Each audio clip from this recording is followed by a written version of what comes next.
Nablus'ta, Batı Şeria'da doğdum. Önce ben Yazarlar Birliği'nin başkanıydım.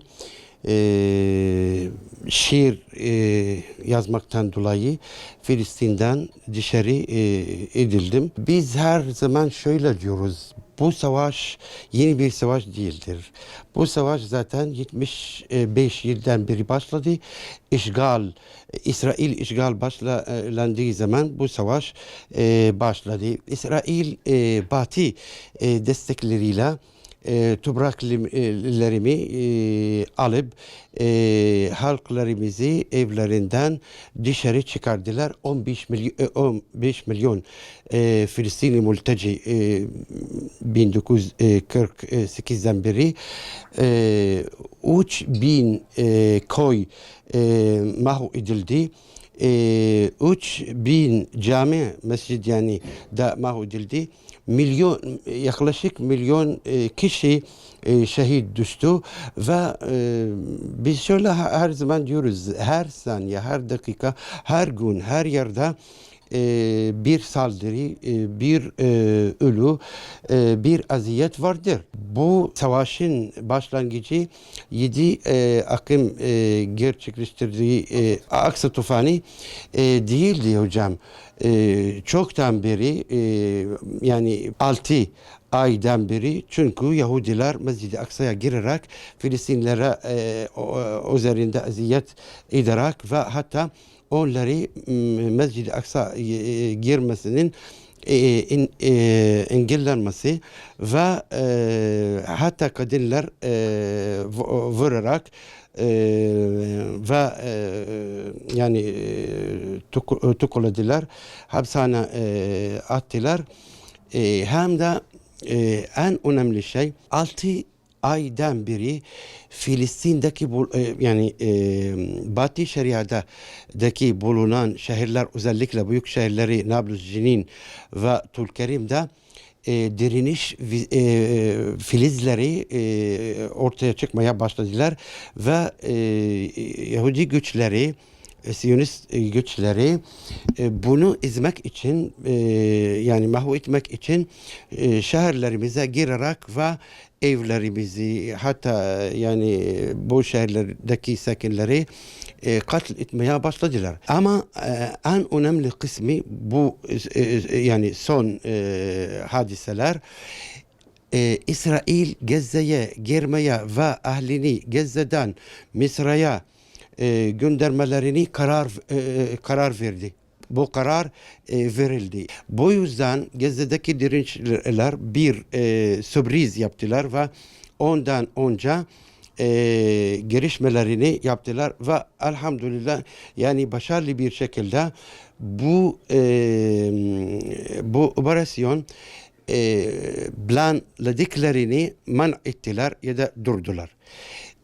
Savaş gidişatı şu anda gördüğünüz gibi Yahudiler sadece yani havadan uçakları, ama ne yazık ki bu uçaklar çoğu Ürdün ve İmarat ve Mısır ve Suudi Arabistan uçakları ve buyulut da maalesef genel Arap hayırlardan oluşuyor. Ama bu savaş İsraillere göre ve bize göre de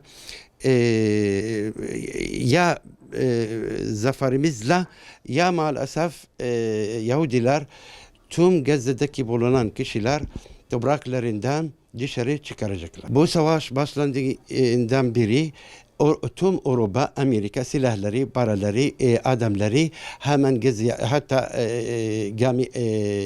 asker gemileri getirdiler. Biz şu ana kadar ve bu bir kılma değil hocam. Şu kadar bardak su Gazze'ye getirmedik. Neden? Bilmiyorum. Halklar şu ana kadar çok iyi destek vermeye yani istiyorlar, ama engeller çok. Çünkü maalesef özellikle Arap ülkeleri Amerika'dan çok korkuyorlar ve Gazze'deki bulunan kişilere vermek yani destek vermekten çok korkuyorlar. Gazze tek başına savaşta bırakıldı. Yahudiler bunu çok iyi biliyorlar. Askerlerimize ulaşmak için bir kara harekati gerekiyor ama yapamıyorlar. Çünkü ne zaman Gazze'ye içine girmek isterseler tankları ve askerleri kayıp edecekler. İsrail üzerine en çok etkisi şey budur hocam. İsrail Avrupa gibi Filistinler gibi değil. Biz sadece suyla yaşayabiliriz. Onlar Avrupalı bir hayat yaşamak istiyorlar. Şu ana kadar Yahudiler bu boykottan bu Yahudi kaynaklara göre 52 milyar dolar kaybettiler. Yahudiler bunu tahammül edemezler. Bu yüzden şu anda Yahudi halktan yüksek sesle böyle çağrı ortaya çıkmaya başladı. Artık yeter. Bitsin bu savaş. Filistinler istediklerini onlara verin ve bizi rahat bir şekilde yaşamamızı bırakın. Bir daha bu İsrail ile ilişkiler yani kalmamasın. Çünkü eğer biz ciddi bir şekilde Yahudiler insanlık bir mesele bu. Eğer onlar bu kadar vahşi ve insansızlık bir durumdalar, o zaman nasıl biz onlarla yani barış halinde ya da sıcak bir ilişkilerle yaşayabiliriz. En az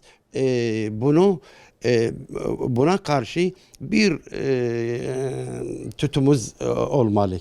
Hem de Filistin meselesi, Filistin davası nasıl bir mesele? Onu iyice öğrenmemiz lazım. Mesela maalesef hatta Arap ülkelerdeki Müslüman coğrafyasındaki bulunan kişiler hala İsrail'i tanıyorlar. Ve Filistin yerine hangi kelime kullanıyorlar? İsrail. Siz bu mesela toprak başka bir adı verilse kabul ediyor musunuz? Mesela ben burada Yunanistan. Bu adı Yunanistan. Kabul ediyor musunuz? Neden dünya bizden toprağımıza yani İsrail olduğunu kabul etmemizi istiyorlar? Bu olmaz. Bu Filistin. Filistin meselesi adaletli bir şekilde tanımamız lazım ve bu ilgiye göre hem Filistinlerle hem de İsraillerle adalet bir şekilde davranmalıyız.